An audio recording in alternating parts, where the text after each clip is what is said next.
خبر شامل کرتے ہیں خوشاب سے۔ اپنے بیورو چیف حامد نواز کی رپورٹ کے مطابق جمعیت العلماء اسلام خوشاب حلقہ این اے 87 کے امیدوار مولانا عبداللہ احمد اور حلقہ پی پی 82 کے نامزد امیدوار حاجی ساجد منظور کی مقبولیت میں دن بدن اضافہ۔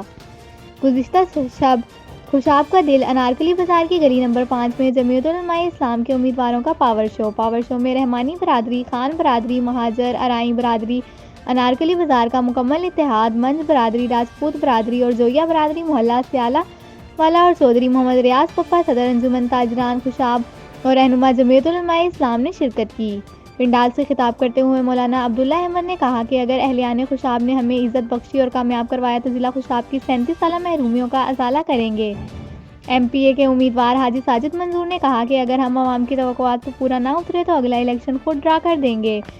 اسٹیٹ سیکریٹری کے فرعی چودھری محمد ریاض پپا نے سر انجام دیے۔ انہوں نے اپنے خطاب میں کہا کہ ضلع خوشاب کی تاریخ کا سب سے بڑا پاور شو آج 5 نمبر گلی میں منعقد ہے۔ میں اہلیان خوشاب سے پرزور اپیل کرتا ہوں کہ اس بار کتاب پہ مہر لگا کے خوشاب کی ترقی کا پہیہ چلانے میں اہم کردار ادا کریں۔